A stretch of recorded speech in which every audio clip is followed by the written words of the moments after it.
Marcos capítulo 2, verso 18. Então, vamos ler do verso 18 ao verso 22. Ora, os discípulos de João e os fariseus estavam jejuando.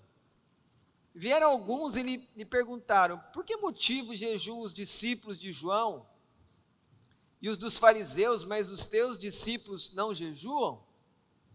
Respondeu-lhe Jesus: podem porventura jejuar os convidados para o casamento, enquanto o noivo está com eles? Durante o tempo em que estiver presente o noivo, não podem jejuar. Dias virão, contudo, em que lhes será tirado o noivo, e nesse tempo jejuarão.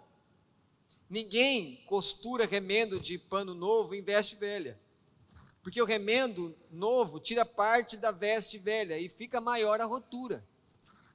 Ninguém põe vinho novo em odres velhos, do contrário, o vinho romperá os odres, e tanto se perde o vinho como os odres. Mas põe-se vinho novo em odres novos. Amém? Vamos orar? Senhor, fala conosco, edifica a tua igreja, dá entendimento para nós, e edifica a tua igreja. Dai-nos mais de Cristo Jesus nessa noite. Em nome de quem oramos, amém. Podeis sentar, deixem a Bíblia aberta.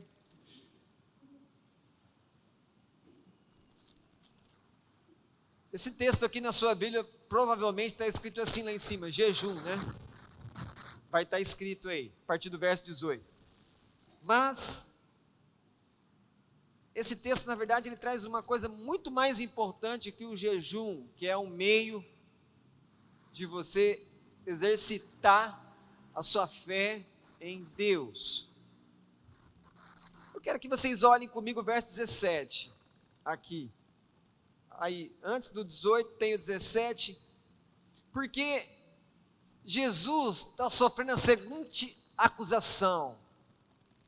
Fala, olha, esse Jesus só quer saber de festa, ele só quer comer e beber, e ainda mais quando ele se junta para fazer festa, ele escolhe os piores convidados possíveis, é publicano, é pecador, é prostituta. Que mestre é esse, que rabi é esse, que coisa estranha. Israel não é assim, os fariseus não são assim, João Batista não é assim. Eles fazem essa acusação a Jesus. E aí o verso 17 é a resposta de Cristo a essa acusação. Ele diz: os sãos não precisam de médico, e sim os doentes. Não vim chamar justos, e sim pecadores. Ele está respondendo à acusação.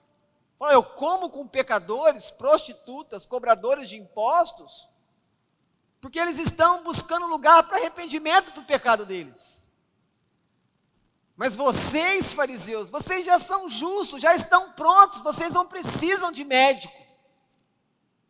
Quantas pessoas entre nós, quantas pessoas que nós conhecemos que estão exatamente assim? Elas não precisam de médico. Médico para a sua alma, o médico para tratar dos seus pecados. Esse texto nessa noite, ele nos fala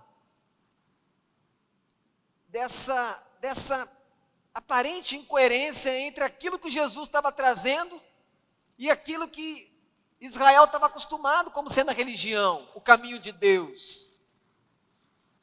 E nós temos que tomar cuidado, porque nós também podemos entrar no mesmo erro de começar a julgar as coisas espirituais pela aparência. Se você prestou atenção na leitura comigo, qual que é o ponto aqui a partir do verso 18? Falou, olha, nós jejuamos, falaram os fariseus, os líderes ali, espirituais da época. Os discípulos de João Batista, que te batizou, Jesus, também jejuam, todo Israel jejua, por que os seus não jejuam? E aí Jesus vem com a resposta. Como é que vai jejuar, sendo que o noivo está aqui, o casamento está aqui? E nós precisamos entender o que ele quer dizer com isso. E no terceiro ponto, ele vai dizer no verso 22, que existe um vinho novo, mas que não dá para colocar o vinho novo nessas odres. esses odres velhos, porque ele não vai suportar quando esse vinho novo fermentar, e ele vai explodir esse odre, que é um tipo de botija. Então percebam que está tendo esses contrapontos aqui.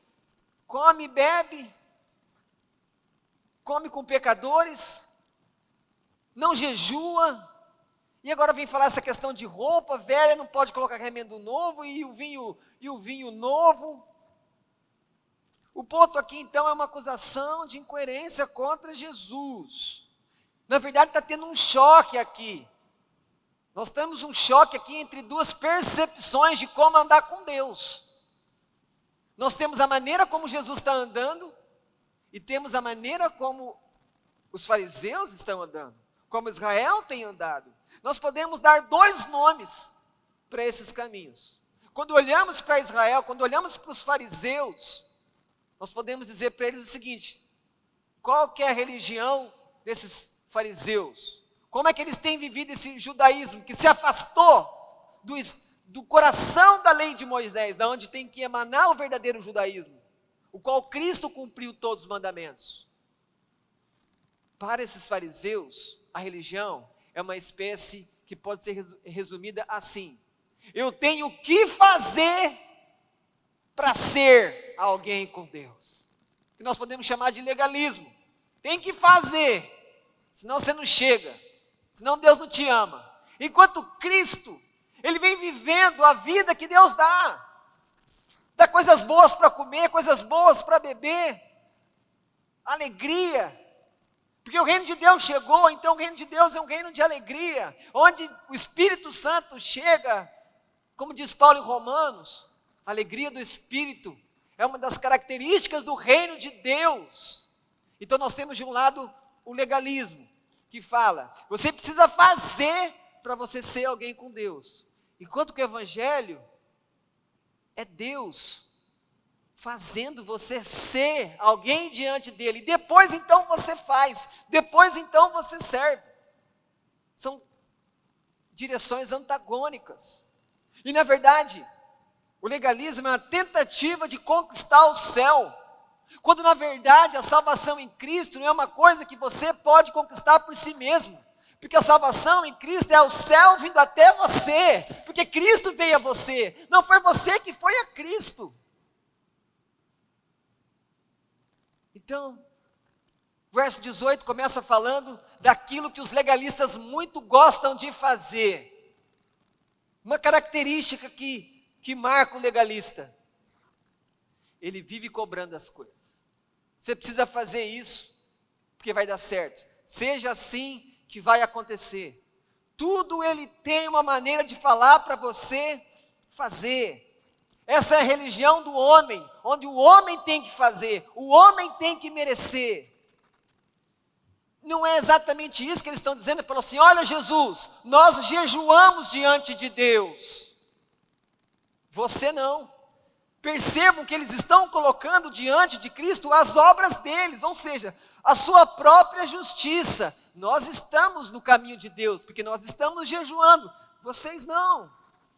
Jesus está sendo cobrado por uma eventual falta de vida espiritual dos seus discípulos. Mas deixe eu fazer uma ilustração para vocês entenderem o ponto.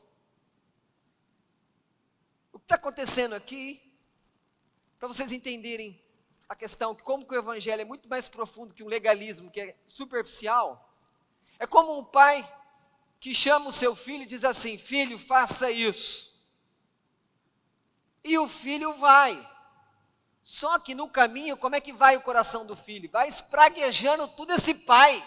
Esse pai só pede para mim, não olha para minha irmã, não olha para o meu irmão. Agora eu estou vendo a televisão, não era hora de pedir isso para mim. Vai reclamando, vai contra tudo aquilo, vai remoendo dele. Percebam que por mais que depois esse filho possa voltar para o pai e falar: pai, eu fiz o que o senhor pediu, e até o pai possa ficar satisfeito, nós temos aqui, parece que uma luta de duas obediências no coração desse filho. Nós temos a obediência aparente. Por quê? Porque ele fez o que foi mandado, mas dentro do coração dele tem uma desobediência interior, Então, aqueles que são legalistas, aqueles que acham que podem agradar a Deus pelas suas próprias obras, que são superficiais e externas, eles muitas vezes fazem atos religiosos, mas fazem com a motivação errada. Não faz com o coração inteiro naquilo. Ou seja, quando o Evangelho de Cristo vem a você, não basta simplesmente você fazer o que é certo, mas também depende a motivação do seu coração. Por que você o faz? Voltando ao coração do filho. O filho não deve apenas fazer o que o pai manda, mas ele deve ser movido no seu interior por uma obediência muito mais forte do que aquela que o pai pode ver, que é externa, que ele pode maquiar. Mas essa obediência no coração do filho tem que ser movida, porque ele ama o pai, porque ele quer honrar o seu pai, e porque ele é grato por ter um pai que cuida dele, que diz para ele o que ele tem que fazer. Porque muitas vezes obedece-se algo com medo do castigo. Quantas pessoas no nosso meio que falam, eu quero ir para o céu, mas na verdade ela não quer aquela intensidade do relacionamento com Deus. Na verdade, no fundo, ela quer ir para o céu com medo de fugir do inferno. Tem medo do castigo. E assim são muitas vezes os filhos. Obedecem, não porque amam os pais, não porque querem honrar os pais, fazer algo que seja agradável aos olhos de Deus, mas faz porque tem medo do que eles vão perder. Deixa eu falar para você, igreja. Quando a salvação de Cristo vem até você, João escreveu que o amor lança fora o medo. Você não fica mais toda hora pensando, nossa, eu tenho que fazer tudo certo aqui, porque eu não quero ir para o inferno. Não. Se Deus já veio em você, Ele já te livrou da ira vindoura de Deus, que é o inferno. Ele já te deu esse presente, que é a salvação, que é o céu. Ninguém pode conquistar por si mesmo o céu. Isso é o Evangelho. Você receber algo que você não pode conquistar com o seu melhor esforço espiritual, com a sua melhor obediência. É impossível cumprir os mandamentos de Deus. Mas é o padrão para ser aceito por Ele. Assim, queridos, é todo legalista. Ele tem a aparência que obedece, mas sempre a motivação no seu coração está errada. Não faz pelo motivo certo. Nós temos uma passagem que mostra isso muito claramente, quando o próprio Jesus conta uma história, ele fala como é que um fariseu vivia. Está lá em Lucas 18, 11 e 12, ele diz assim, quando ele vai falar aquela história do fariseu com o publicano. O fariseu diz assim, Jesus narrando o fariseu posto em pé, orava de si para si mesmo desta forma, ó Deus, graças te dou porque não sou como os demais homens, roubadores, injustos e adúlteros, nem ainda como este publicano. Percebam agora, jejuo 2 vezes por semana, e dou o dízimo de tudo quanto ganho. Como que nós podemos observar então, como que se comporta alguém que é legalista? Alguém que está tentando agradar a Deus com as suas próprias forças, com a sua própria justiça. Primeira coisa que o legalismo produz, uma aparência de justiça. Ele se coloca de pé na praça para orar diante das pessoas da sinagoga, chamando a atenção para ele. Mas percebam que Jesus colocou que ele ora de si para si mesmo. E aqui está o segundo ponto, o legalista. Como ele, ao invés de ser primeiro alguém que tem relacionamento com Deus para depois fazer, ele fica tão envolvido em fazer para ser aceito por Deus, que ele perde a conexão da comunhão com Deus. Então, quando ele fala, ele não está realmente falando com Deus. Não dizendo que a sua oração é legalista, mas quem aqui nunca percebeu que de repente no meio da oração você não está nem pensando em Deus mais? A gente começou a orar, De repente a nossa oração foi para um lugar estranho e a gente não está nem pensando em Deus. Uma coisa automática. Isso pode acontecer com você de vez em quando. O problema é que com o legalista ele ora toda hora sim, porque ele não tem relacionamento com Deus. Apesar de fazer muitas obras religiosas. Uma outra coisa que você percebe em alguém legalista, que é alguém que acha que pode agradar a Deus com as suas próprias mãos, ele julga as pessoas toda hora. Ele julga. E quando ele julga, acontece duas coisas. Ele julga, geralmente, porque ele vai se qualificar como superior ao outro. Por acaso não é isso que esses fariseus estão fazendo com Jesus? Falou: Jesus, os seus discípulos não estão jejuando, nós estamos. Perceba o ponto. Ele está dizendo que eles são superiores, que eles estão agradando a Deus, e não os discípulos de Jesus. E uma outra coisa que um legalista faz, quando ele se compara com outra pessoa, ele geralmente vai falar assim: você precisa fazer isso, você precisa ter mais força de vontade. O Evangelho, escute isso, o Evangelho não é você tendo um pouco mais de força de vontade para fazer aquilo que Deus espera de você. Isso não é o Evangelho. Isso é uma religião humana. O Evangelho é o poder de Deus agindo em você, não o seu poder. Nós precisamos entender isso. Deixa eu fazer uma aplicação sobre quando nós julgamos as pessoas e nos tornamos legalistas. Quando eu digo, dá para ele, dá isso aqui para ele, põe ele para fazer essa obra, ele é mais indicado. Quando eu falo isso de alguém, mas no fundo, eu queria para mim, eu estou agindo de maneira legalista. Mesmo que eu não perceba, porque eu julguei a situação, eu olhei o irmão e falei assim: não, dá para ele. Mas se no fundo você quer, você está sendo legalista. Porque você olhou para ele, olhou para você, julgou a situação e falou: eu mereço. Mas, de maneira aqui superficial, pública, eu vou falar: dá para ele. Legalismo. Nós fazemos isso ou não? As coisas chegam para nós. Fala: não, você quer aquilo para você. Ou seja, que relacionamento com Deus que é esse que nós mentimos para nós mesmos? Então fale, fala: não, eu quero, eu não mereço, mas eu quero. Mas a gente fala que não, dá para o outro. Quando a gente já olhou para o outro e falou: eu sou melhor que ele, eu mereço mais que ele. Toda vez que você se vê numa situação que você julga e fala: eu mereço mais que ele, você está saindo do Evangelho, onde você não merece receber nada, mas recebe tudo que precisa de Deus, e você entra no legalismo, onde você faz, e aí então você tem direito, e aí você cobra de Deus: Deus é obrigado a me abençoar, porque eu estou fazendo. Percebe a diferença? No Evangelho, não tem direito e obrigação, tem graça, tem bênçãos, sendo derramadas sobre pecadores que foram salvos pelo amor incondicional e eterno de Deus.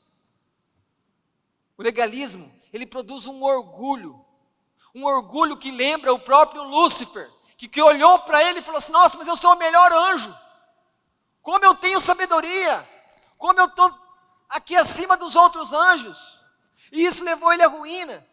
Então, se existe um orgulho que eu posso dizer que é o pior de todos, é o orgulho religioso, quando a pessoa acha que é melhor que a outra na sua santidade, na sua vida com Deus. É a pior forma de orgulho, e ela também expõe a justiça própria.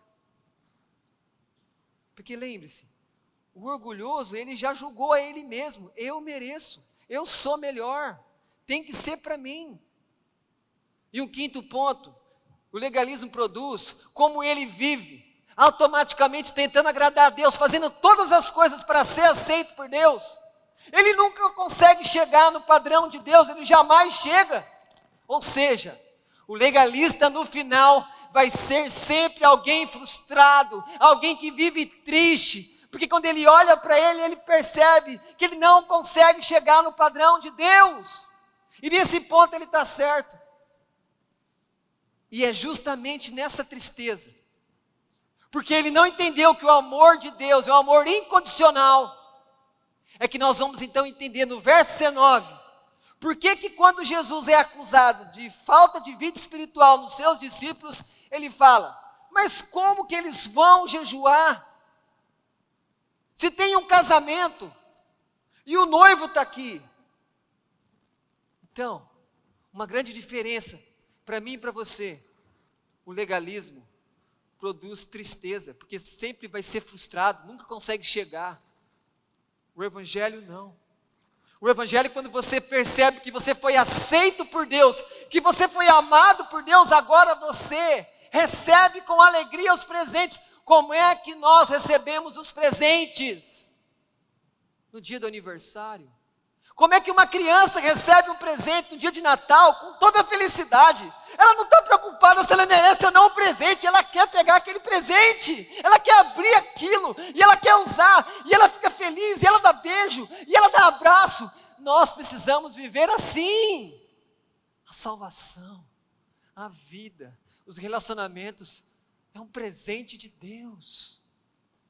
Então, quem tem esse relacionamento com Deus baseado no Evangelho, vive feliz, vive com alegria, aconteça o que acontecer, temos Cristo, temos o noivo, e se temos o noivo, temos tudo o que precisamos, o resto pode tirar, vamos chorar, vamos sofrer, mas não nos tire Cristo, não nos tire o Senhor, porque Ele é o nosso centro, Ele é a nossa vida, Ele que garante o perdão, Ele nunca nos abandona, as pessoas podem nos abandonar, Cristo é fiel.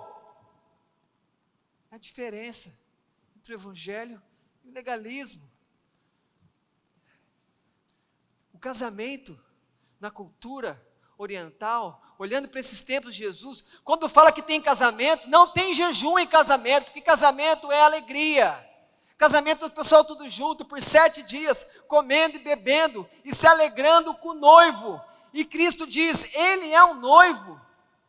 Como é então que os discípulos, que estão ali na maior plenitude da alegria, vão jejuar?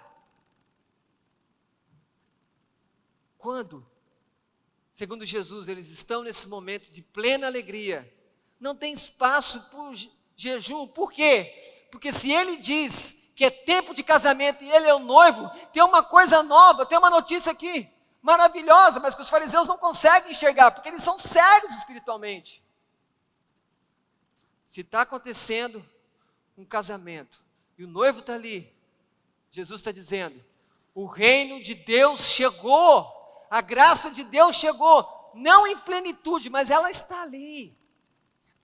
Como ele diz, o reino de Deus está dentro de nós, e os convidados não têm outra opção a não ser se alegrar. Como é que você acha que o noivo num casamento olha para você e olha na sua mesa e você não come, e você não bebe, e você está triste? Ele fala, está acontecendo alguma coisa? Porque todo mundo que faz uma festa, faz para que os outros possam ser felizes, se divertir. Quem é aquele que vai gastar dinheiro numa comida, para não olhar as pessoas comendo e ter satisfação, e ter alegria, com a alegria dos outros? E é isso que está acontecendo com os discípulos. Como é que eles vão jejuar? Jesus podia falar assim para eles, o quê? Vocês estão falando para mim? Como assim jejuar? Mas jejuar por qual motivo? Eu estou aqui. O que falta para eles? Como é que eles podem querer jejuar? Quando eu estou aqui, o reino chegou, tudo que eles precisam está aqui. Não tem sentido fazer essa pergunta para Jesus. Mas eles não enxergam Jesus como o Messias, como o Filho enviado de Deus. E uma outra coisa, quando ele diz que ele é o noivo, ele está se identificando com o próprio Deus, porque no Antigo Testamento, Deus é o marido de Israel. Essa figura de falar do noivo é sempre usada para o pai, mas agora o filho vem e fala que ele é o noivo. De certa maneira ele está dizendo, eu sou o Senhor, eu sou o marido de Israel. Por isso que Jesus se coloca como o noivo. Mas precisamos falar algumas coisas sobre o jejum também. O jejum é algo utilizado por várias religiões. Então eu posso falar que o jejum é uma prática religiosa. Muitas religiões usam o jejum. O jejum também é usado como protesto político. Mahatma Gandhi, na Índia, lutando pela independência do seu país, ele fazia jejuns intermináveis. Temos o jejum intermitente que muitos fazem, buscando o quê? Não está buscando a Deus, não está protestando, mas ele está buscando o quê com o jejum? Saúde. Então percebam que primeiro é preciso entender que o jejum é algo que está entregue à humanidade. Muitas pessoas usam por vários motivos variados. Mas e no Antigo Testamento, na lei de Moisés, como era o jejum? Existia especificamente um dia que Deus dizia que o seu povo tinha que jejuar. Um dia, que era o dia do Yom Kippur, o dia do perdão, lá em Levítico 16, quando era feita a expiação de um cordeiro, o outro cordeiro emissário, ele era liberado para o deserto para dizer, dos teus pecados não me lembrarei. Esse cordeiro ia embora, para falar que Deus esquecia, mas o outro cordeiro era sacrificado, e aquele cordeiro de Levítico 16, ele simboliza Cristo, o Cordeiro de Deus que tira os pecados do mundo. Então era o único dia para jejuar segundo a lei. E esse dia de perdão, ele tinha duas coisas. Era um dia para mostrar o seguinte para eles, que eles precisavam ter uma vida de arrependimento, mas ao mesmo tempo era um alívio. Por quê? Aquele dia trazia a certeza do perdão de Deus. Quando você olha para o Antigo Testamento, para o povo de Israel, você vê o povo jejuando em momentos de guerra. Você vê Davi jejuando pelo menos em duas situações. Quando ele recebe a notícia que Saul e Jonatas estão mortos, ele fica profundamente triste. Quando alguém que vai contra você sai do seu caminho ou morre, como é que você fica? Davi jejuou, porque alguém que queria matar ele, mas que ele honrava como rei, morreu. E Davi também jejuou quando nasceu aquele filho, fruto do adultério dele com Batseba, o primeiro filho que eles tiveram, o segundo foi Salomão. E ele nasceu doente, ele ficou jejuando, e quando a criança morre, ele se levanta, ele toma banho, ele se perfuma, ele come pão, mas ele jejuou. O que os ninivitas fizeram quando escutaram aquela palavra terrível de Jonas? Em 3 dias, tudo vai ser destruído. Eles se arrependeram e fizeram um jejum. No Novo Testamento, você encontra Ana, uma mulher viúva, no templo, adorando a Deus com orações e jejum. Você vê um hábito importante da igreja. Quando eles iam escolher os seus líderes espirituais, presbíteros, eles faziam jejum. Quando a igreja Antioquia queria enviar missionários para a Ásia Menor, para a Europa, eles fizeram jejum. E o Espírito Santo então vai separar Barnabé e Saulo, que vai ser enviado, então ele vai começar a evangelizar toda a Europa. O que Paulo diz aos coríntios, falando sobre o casal quando quer jejuar? Falou, olha, para jejuar os dois têm que concordar por um tempo e depois voltam para a relação conjugal. E aqui eu quero trazer uma aplicação para os casais. Quando é que marido e mulher deveriam jejuar? Lembrando que tem que haver uma concordância dos dois, não pode ser um só querendo jejuar. Será que nós não deveríamos, quando a crise chega sobre o nosso casamento de maneira severa, ameaçando de divórcio, aquilo que Deus uniu, aquilo que Deus pôs em aliança, será que não era o momento então de entrarmos num jejum, buscando a Deus pela restauração, manutenção dos nossos casamentos? Fica uma aplicação para nós como igreja, para os casados. O jejum pode ser uma arma também para buscar esse conserto do casal junto com Deus.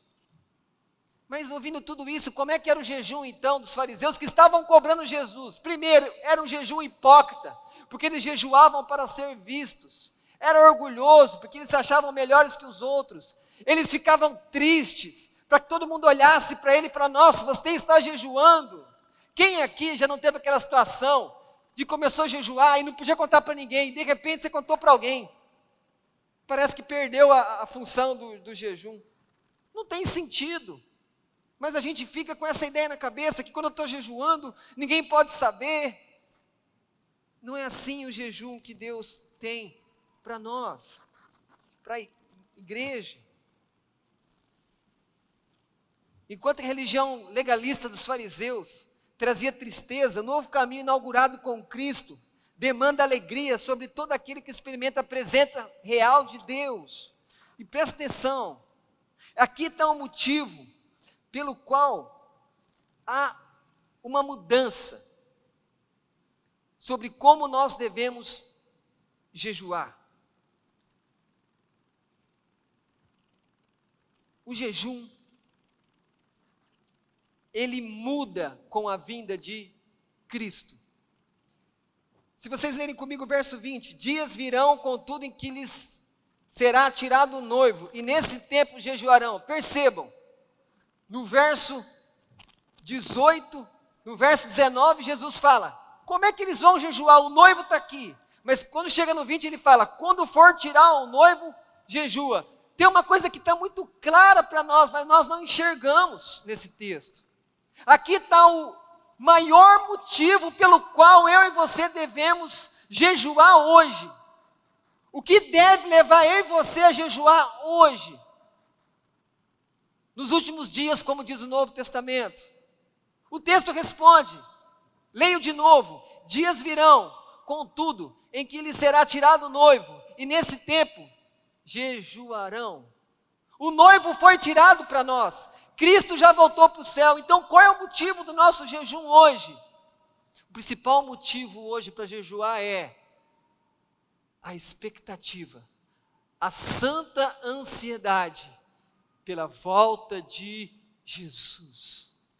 Porque quando Cristo fala que o reino de Deus chegou, ele muda a maneira de nós olharmos e praticarmos o jejum. Nós precisamos entender que o jejum, então, é nós falando para Deus, falar, Deus, a comida que o Senhor nos dá é uma bênção, mas eu vou me abster de ter essa bênção que o Senhor me dá, para buscar o Senhor.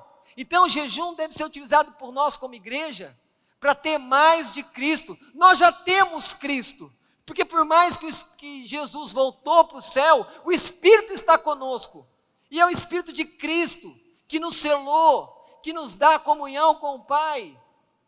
Mas nós devemos jejuar então, para ter mais alegria, mais satisfação. Percebam vocês, se você fizesse a seguinte condição com a sua alma, eu não estou falando agora de jejum, mas uma maneira de privar você.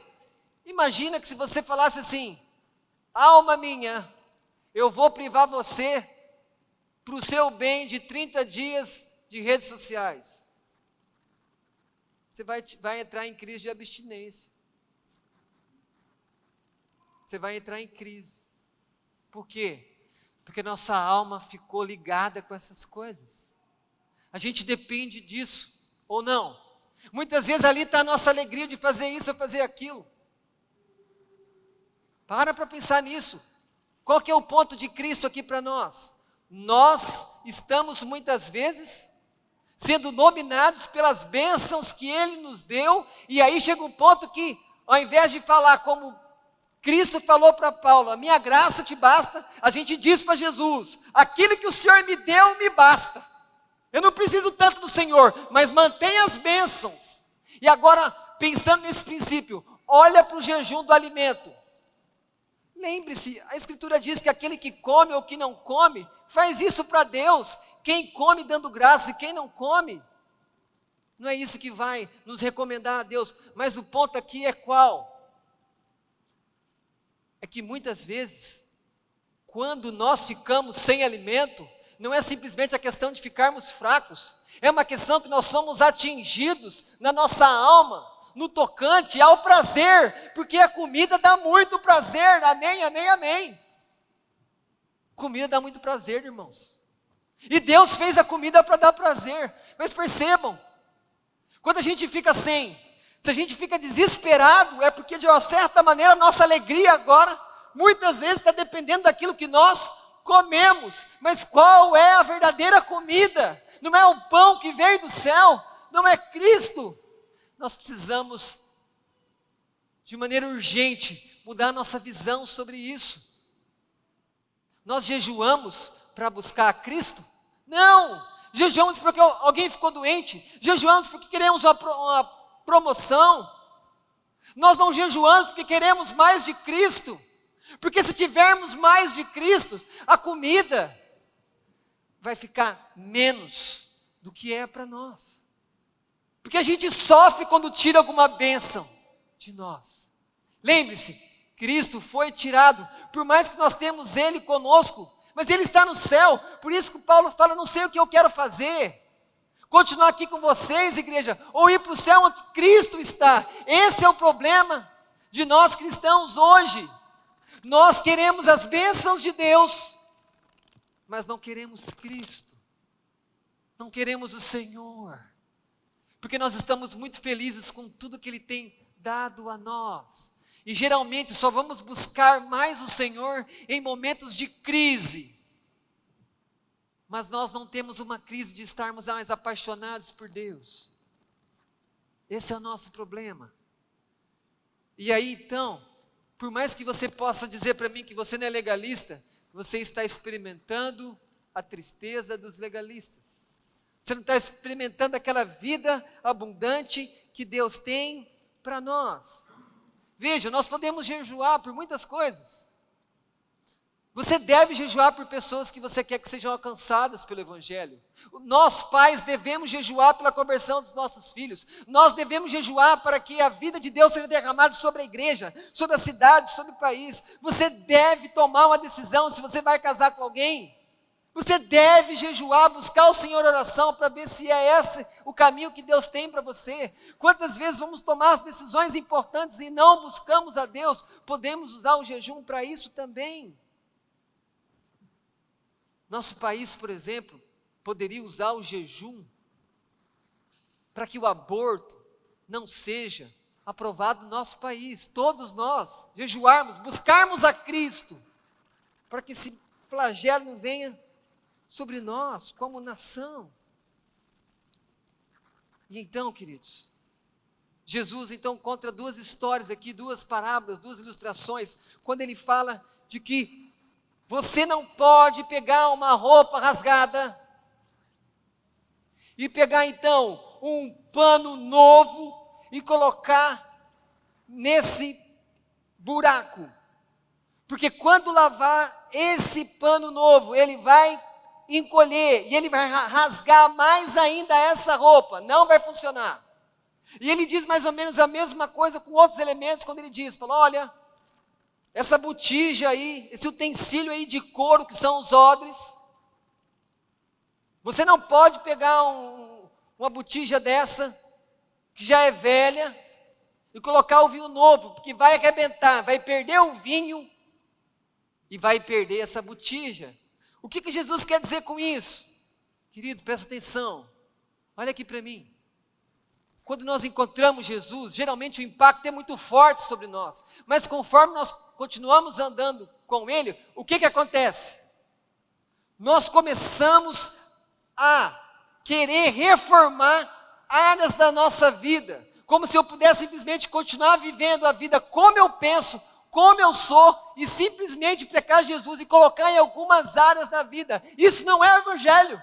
O Evangelho não é isso, e nós precisamos entender isso. Eu preciso entender isso, você precisa entender isso. O Evangelho não é uma reforma na sua vida, é uma nova vida, é colocar tudo para baixo. O Evangelho é dizendo para você, aquilo que você pensa sobre casamento, tira fora, vai para a Escritura, ali está o que é o casamento. Nós estamos pegando um pouco de Jesus e colocando na nossa vida. Nós estamos usando o Evangelho como se fosse uma espécie de reforma. O Evangelho não é a sua antiga vida mais Jesus, mas você faz isso. Por isso que nós não abrimos mãos de coisas que estão erradas, a nossa velha vida. Nós não deixamos o Evangelho chegar lá. E continuamos como somos e falando, não, Jesus está aqui perto. Não, Ele tem que dominar tudo. O Evangelho tem que chegar em tudo. O Evangelho É Jesus te dando uma vida nova, não é reformando a sua vida. A gente reforma a casa, roupa, casa. Nossa vida não tem como ser reformada.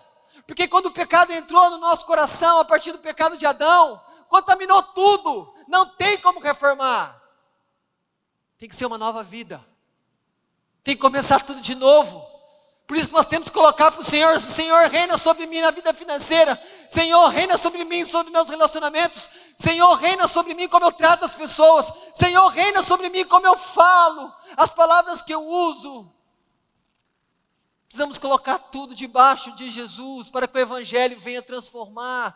Mas nós estamos tentando, para que o Evangelho possa transformar, mas nós estamos tentando reformar. Nós queremos continuar o velho homem com um pouco do Evangelho de Jesus. Isso não vai funcionar. E aí então você entende por que Jesus contou essa história. Por que eu não posso pegar uma coisa nova, um pano novo numa roupa velha? Não vai funcionar, essa reforma não funciona. Por que eu não posso pegar o vinho novo e colocar nessa botija antiga? Não funciona. O que ele está dizendo? Fariseus, vocês não estão entendendo. Não dá para pegar o judaísmo de vocês, que vocês vivem, e vocês pegarem alguma coisa de mim que vocês acharem interessante, e vocês juntarem isso. É isso que ele está falando para os fariseus. Não dá para fazer isso. O que está diante de vocês, fariseus, é um novo caminho. Um caminho que exige exclusividade. É só Jesus. Não é Jesus mais outra coisa. Será que nós não estamos muitas vezes agindo como fariseus? Nós não deixamos o Evangelho entrar em nós, redimir tudo. Ou algum de nós vai falar: eu não preciso de médico, eu já estou são. Ou eu sou justo, porque ele diz que ele vem chamar pecadores ao arrependimento. E temos pecado contra Cristo. Temos tentado reformar áreas de nossa vida quando precisamos de uma transformação total. Quando nós falamos de vinho, nós lembramos do primeiro milagre de Cristo. O que ele fez, o primeiro milagre? Onde ele estava? Ele estava no casamento. E o casamento é lugar de alegria. Mas de repente falam para ele: acabou o vinho. Liguem as duas histórias. Acabou o vinho. Jesus fala: coloca água aí.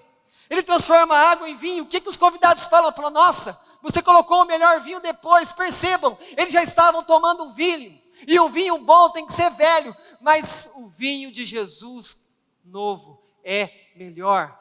Nós corremos o risco de estarmos dizendo assim para Jesus: Jesus, eu estou entendendo que o Senhor está oferecendo uma vida nova para mim, um vinho novo, mas eu estou tão acostumado com o vinho velho, eu já gosto tanto desse paladar, já está dando tão certo para mim, que eu não quero beber do vinho novo.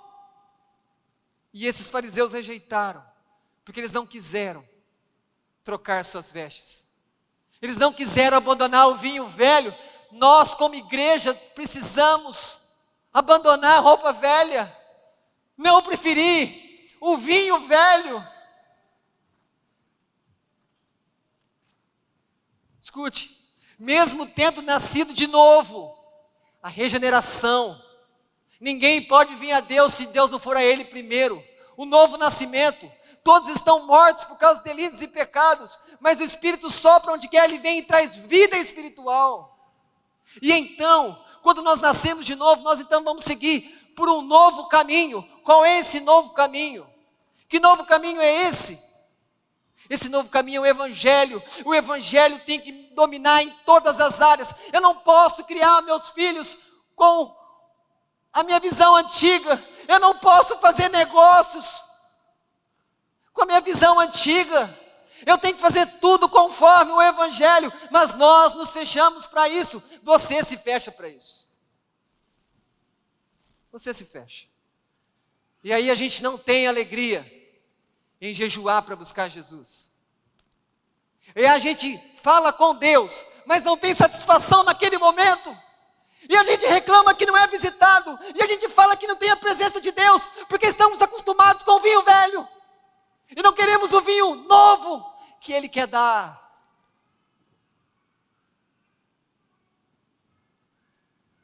E o vinho novo é uma vida abundante. Tantas coisas que você te faz feliz, tantas coisas que você gosta. Mas a vida abundante só está no relacionamento em Cristo, em Jesus Cristo, como foi. O próprio Paulo fala em Colossenses, antes um pouco da leitura que foi feita, em Cristo estão escondidos todos os tesouros. Mas parece que a gente já recebeu todos os tesouros que precisava. Parece que não tem mais nada em Cristo que seja novo para mim. Mas Ele diz essa noite, existe um vinho novo, uma vida diferente para mim e para você.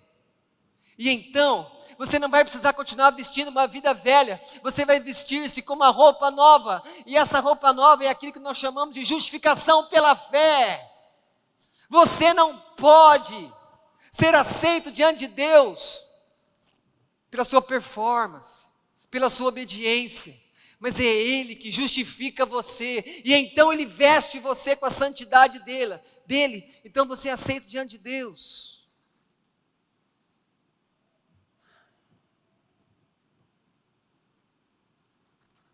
Os fariseus perguntaram para Jesus, por que os seus discípulos não jejuam? E hoje o mundo pergunta para você, igreja, por que vocês vão à igreja toda semana? Por que vocês são contra o aborto? Por que vocês não buscam a alegria de vocês nas bebidas? Por que vocês não usam drogas? Por que as mulheres de vocês não querem usar roupas insinuantes? Por que os homens de vocês, igrejas, não querem conquistar várias mulheres, mas querem ficar presos a apenas uma mulher até o fim da vida?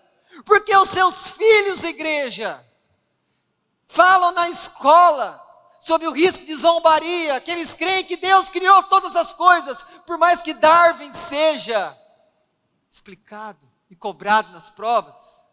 A resposta é uma só para todas essas indagações, porque a igreja de Cristo descobriu um caminho que traz satisfação plena, profunda em todo o nosso ser, mas ainda o mundo ainda inquire você, que caminho é esse?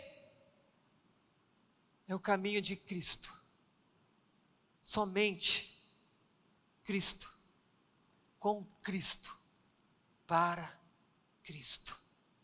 Abra mão das vestes velhas, abra mão de continuar tomando o vinho velho. Cristo, Ele trouxe o reino de Deus, e nós temos um vinho, uma vida abundante,